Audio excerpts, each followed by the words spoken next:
To some people, I might be the lamest 23-year-old they've ever met. And to others, I might be so self controlled and wise and grounded and mature and oh my gosh. And let me just say, it's a paradox because I am both those things. I am lame. I am so lame. You cannot hang with me because guess what? I'll be sober Sally over here sitting in the corner. Okay? I've been sober for 3 months, and this has been the hardest thing I've ever had to go through in my entire life. But on the other end, this is the best thing I could have possibly done for my life. Okay, let me explain. Y'all, I was addicted, heavily addicted to the marijuana plant. Okay? Love that thing. We were home girls, but it got to the point where I seriously could not live a day without it. I only thought I was creative or funny or thoughtful or articulate when I was on the plant, the THC, if you know what I'm talking about. And although I miss it, oh, I miss it, oh, I miss it. My life is greater that we broke up. Okay, it's just greater because you know what I realized when I was in a relationship with Mary J is that I didn't know how to think for myself. I didn't know how to self-soothe. I didn't know what a relationship. I didn't know myself. Okay, like I didn't. I lost myself in that relationship. It was a toxic one. It was toxic, and although I wish her the best, I truly love her so much. We needed to depart ways because your girl over here completely lost herself. It was a codependent relationship, okay? With Mr. Alcohol over there, we were friends. That's all I could say. We weren't really in a romantic relationship ever. Like, I think, I don't know. I didn't really like him that much. Like, he was cool. He was cool. But he made me feel so sick. Like, I would hang out with him and then, like, I would just, like, be so sick the next day. I don't know why. Like, his energy was just so off. But when I was with him, he kind of did bring out, like, this really good side of myself. Like, I was really, like, um, confident. Whenever I was around him, like, this alter ego of me came out. But then, now that I'm thinking about it, he also, like, he made me eat a lot.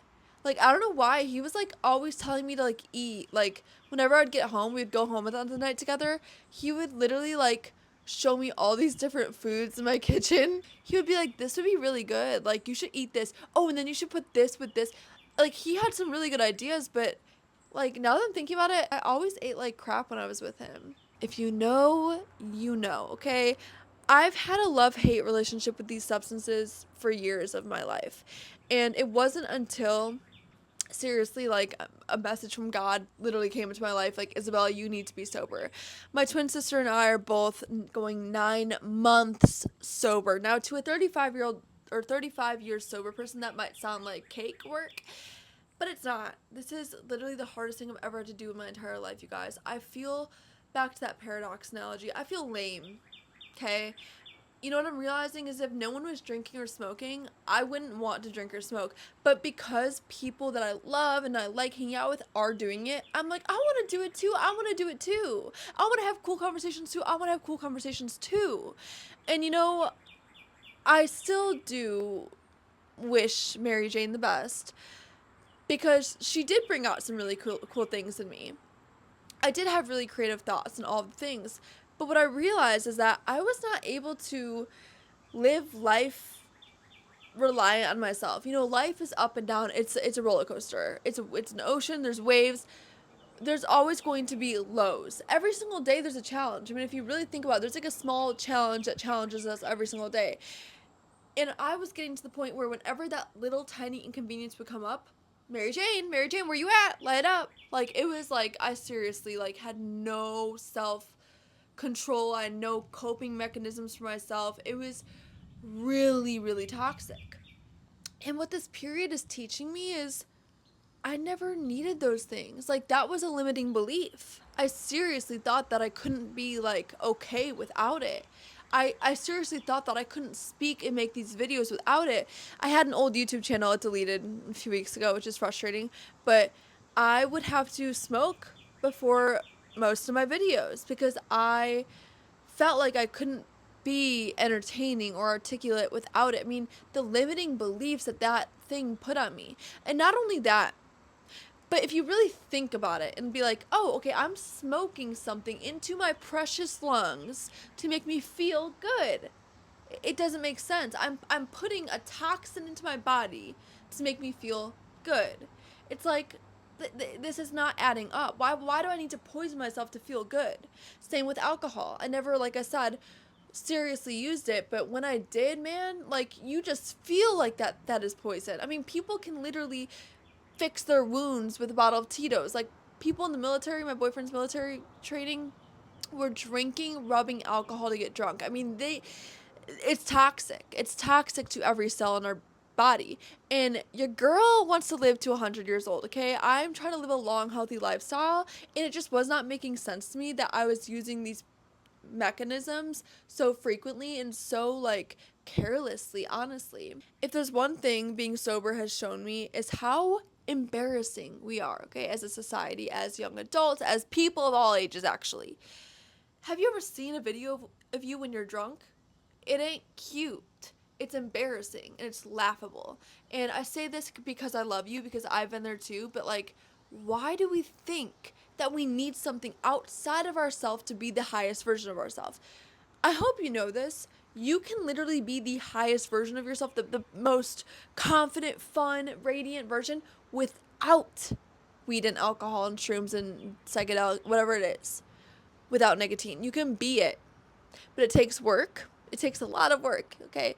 But hey, to give you some insight, 3 months in and I have healed it. Like I genuinely can go out. I don't go out, but like I can go out, whatever, and feel that way because I've worked on it myself. You know, God would not make us as human beings lacking anything. Anything. We have everything within us to be the best version of us. Not only do I want to talk about that, but I do want to talk about the coping mechanisms. I do want to talk about the bad, the stuff in your life that is not fun. It's the stuff that when it comes up, you do go to the substance. Literally, it was to me the point where if me and my boyfriend would get in a fight, I would go spark up because I knew that I would be calmer. And I guess I put this in quotes, but it's not really a quotation mark explanation because I was calmer. But I'm not self-regulating anything. I am not learning to control my emotions. I am solely relying on something outside of me to heal me. And did it work? Absolutely it worked. Are you kidding me? I was the relationship queen when I was high because I was so chilled out. I was so zened out. I didn't need to raise my voice. I was chill. But guess what?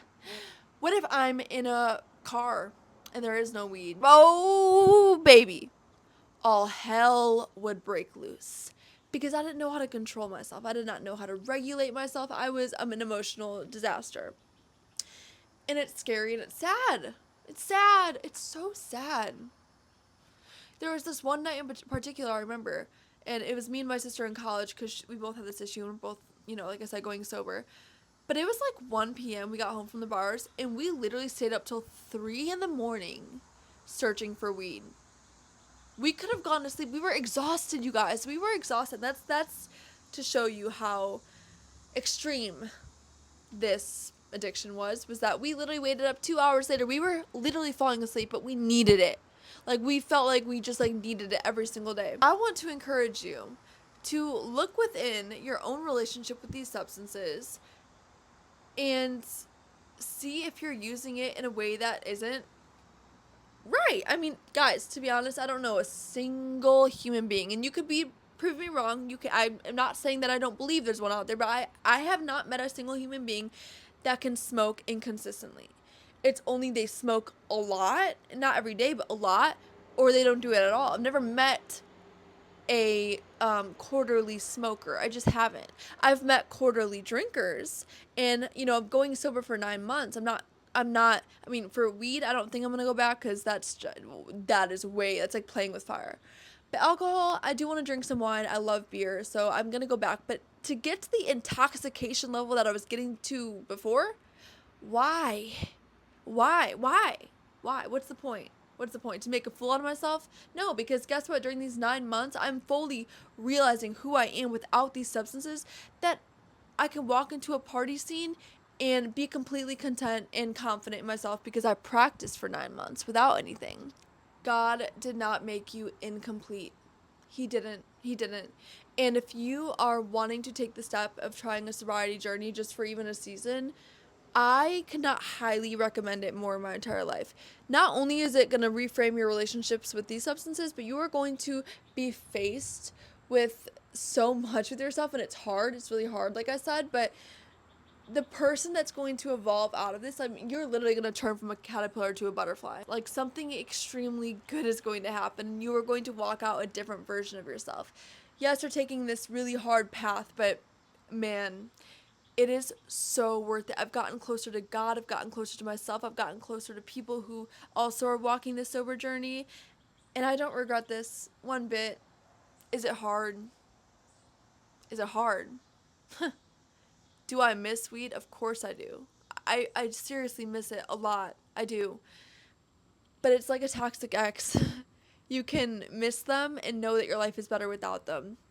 And man, when I was transitioning between, the first few weeks of really letting go of weed, it was seriously like a breakup. I was losing a friend. I was losing, like, I can literally start crying right now about it because it was literally like a friend, you guys. It counseled me. Literally, like the thoughts I would have, it was like a higher being. It soothed me. It helped me through my problems. It was like a therapist, but guess what? It was also making my lungs black. So I love it, but I hate it. And I just want to encourage you to take this step if it resonates with you, and if you feel like, oh my gosh, is she talking to me? Yeah, I am. And God sent this video to you because he's talking to you. This is a little bit about my journey, my 23 years and sober journey. And yeah, I'm encouraging you guys along the way. Leave anything in the comments about maybe what you're going through or what you thought. And I love meeting fellow sober young adults. It's really like it makes me really, really happy that there's people out there that actually like care to do the work, because it's work. It's hard work. But yeah, thank you for receiving me with an open heart, and I hope you guys have a great rest of your day. Bye.